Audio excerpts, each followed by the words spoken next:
Okay, hi there. We're now moving on from having identified our research gap, what it is that we don't know, having done our research, which we call secondary research or literature review. Once we've got that hit list, we need to start asking ourselves a number of questions. What exactly is it that we're missing? Where is this information? Think of all the question words, the who, what, when, where, why, how. Who's got this information? Where are they? What form is this information in? Is it the type of information that someone will have in their desk in a corporate report? Or is it something that's an impression of what they think about something that you need to get to? For example, it's the difference between asking how many people did you lay off during COVID and asking somebody just what the possibilities of survival of the company are under COVID. One is very impressionistic and depends on one person's view. The other one is just simply a statistic that someone will either make available or not. It's important to do that because they lead to two different types of survey. We call them qualitative and quantitative. Lots of T's in that. Quantitative is basically something that ends up in a number. If you want to do a survey to find out how many people got on a cross-channel ferry from France to England on a Thursday, then you can ask that, and you can find out.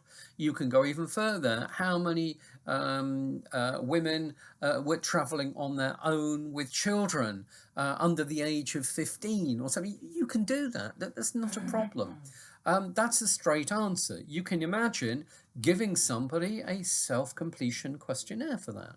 Or maybe you could stand there and just talk to somebody, yes, no, 35, and write down the answers. That's pretty easy to do. But when you're trying to find the answer to, what do you think? And why do you think that? And what's your judgment about where all this is going? Well, that is a lot more difficult, and you're not going to get that on a questionnaire. That's the type of thing, well, not on a self-completion questionnaire, standing outside in the rain outside the faculty. You're probably going to need to talk to somebody face to face, or as I am with you at the moment. You're going to need to do that because there's virtually no other way of doing it to put yourself in a position of confidence with someone who will be prepared to reply to you. So you need to think about those question words. Who's got this information? Where is the information? In what form does this information exist? What is its nature?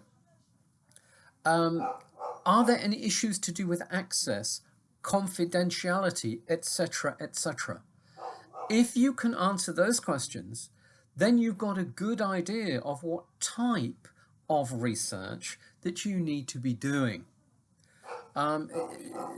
Sending something off in an email is relatively easy, hoping to get replies, but having conversations with people isn't so easy. The thing you need to be answering after you've taken these questions and applied them to each of these research gaps that you have is, am I just looking at one survey? I might conceivably be looking at two here.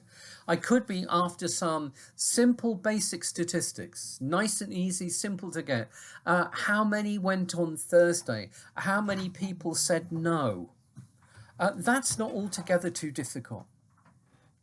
The issue comes where you're, as I said, when you're trying to find out what people think and why they think it. There, you're probably talking not about a questionnaire to be completed, but a discussion. The only thing is, though, it's very easy to have unscripted discussions, which are revelatory. They're wonderful. The problem is, how do you compare and contrast them if you're speaking to 15 managers about what they think and how they see the future, etc.?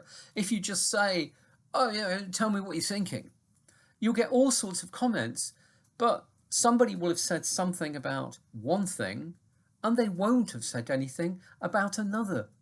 You need to have what we call a semi-structured form of interview, where you can start off and everybody is asked the same basic questions, but not fully structured, because you don't cut them off. If they want to go over here and add something, you are probably thinking it's a good idea they do, because they will know things that I would never have thought to put on the questionnaire in the first place.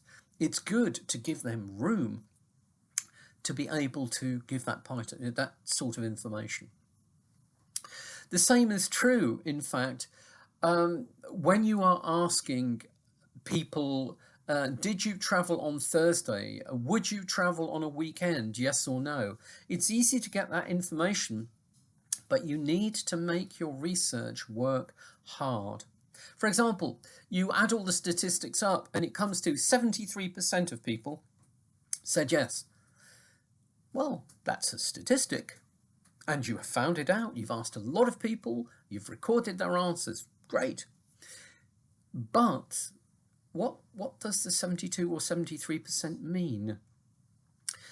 If the company was expecting 93 or 27, what does this 73% signify? Why did people say what they did? So it's not just with qualitative research, how much or how many. Often what you're really after understanding is why people think what they think. So even in quantitative research, where you're not actually speaking to people face to face, you need to give them a measure of opportunity to say the things that help them explain their answers to your questions. Otherwise, you'll have a lot of interesting data to present to the company, but when they say, well, what should we do as a result of the 73%? I don't really know. Why don't you know? Because you didn't ask. You didn't give them opportunity to tell you why it wasn't 100 or why it was so much more than the expected 23%. Okay? So the message is, with things like questionnaires and surveys, you really have to make them work for you. It's easy to ask questions and to get answers. What I strongly suggest you do when it comes to developing your questionnaires or your semi-structured interviews, I suggest that you put them to a number of tests. The first is, you imagine yourself as me, if you like, Mr. Awkward, Mr. a little bit extreme in one way or the other. Does your questionnaire allow them to say what they would like to say and to say why they think what they think? If not, you need to change your questionnaire. You also need to look at, try to imagine the results.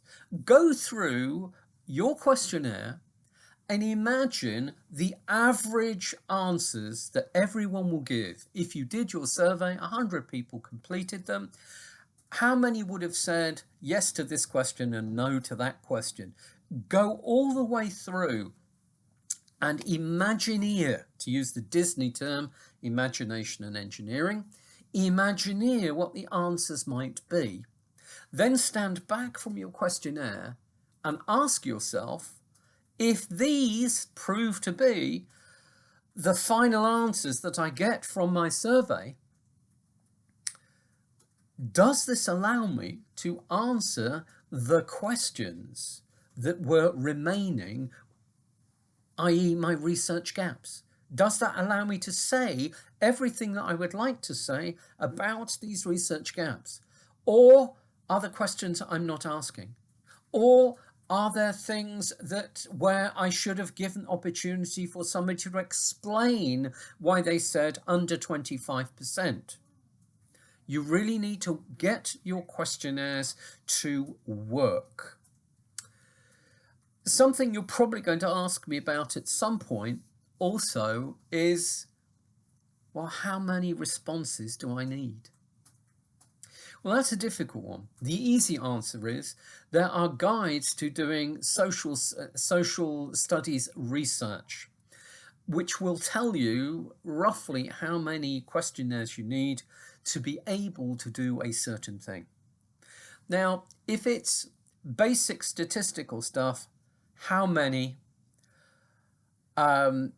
Probably something like 40 wouldn't be crazy. If it's just basic, yes, no, fairly simple, and how many answers. If you want to start cross-tabulating that, so you're saying, oh, I need to look at how many men compared to how many women. Well, you probably need twice as many questionnaires to do that, because you're halving the number of people in that case. How many women under 25? Well, you probably need to double the amount again to be able to get a significant number of people in that particular case.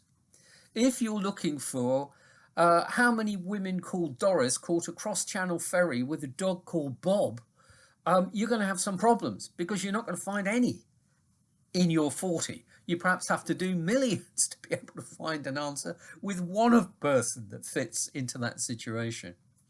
So what I'm saying is you need to think about what we call cross-tabulation. How important is it to you to drill down layer by layer? Do you really need to know the difference between how many people over 60 and between 50 and 60 said no to question 3? Because if you want a good number of people in each of those boxes that you can compare and contrast compared to just one in each box, well, you're going to have to work at it. You're going to have to get a lot of results. The good news is that there's not just books. On my website, you will find a link to a website which will actually tell you the answers to this. You explain to it the type of material, the type of answers you need, the type of questions you're intending to ask, etc. And it will tell you the type of survey you should be doing and the sort of numbers of responses you're going to need to have confidence when you look at them. You do a bit of analysis and you say, we need to change our policy and spend 100,000 euros on this. Your boss doesn't say, where's your evidence? I don't see it. Okay, so this is what your methodology is all about. It's about trying to make sure, not just that you explain, oh, I did this, but why you did what you did. For example, just a little one. Okay, we're in COVID reconfinement at the moment, a couple of days in as I'm recording this. Now, if you want to find information out from people, you're probably going to have to do this at distance, which probably means you're going to have to do it via the internet in some way, shape or form. So what options do you have? Well, you have the option maybe to send someone an email with, in the email itself, some questions. You could send an email with an attachment with your questionnaire, or you could send someone an email with a link to a questionnaire and a polite reply, a polite request, would you kindly follow this link and fill in a questionnaire for me? It sounds as though those are all simple, easy options and they all have the same value, but they do not. Think about it for a minute. Somebody in a company who doesn't know you, has no record of your email address, receives something with an attachment. Attachments can be dangerous. Am I going to bother to open something from someone I don't know that presents a risk? Part of the time I won't see it anyway because it's already gone into my spam account, because my corporate system of email wants to keep me safe, so it dumps it and doesn't tell me. Or it dumps it in a quarantine and says, dear Tony, there's something you might or might not want to see, but we've quarantined it. That's a good excuse for me not to want to open it either. So you don't get any replies. If you email and you send me a link to go somewhere else, Well, that's a little bit time consuming. I don't know what's going to be at the end of it. I might well follow it if I'm interested and you've interested me in your email explanation.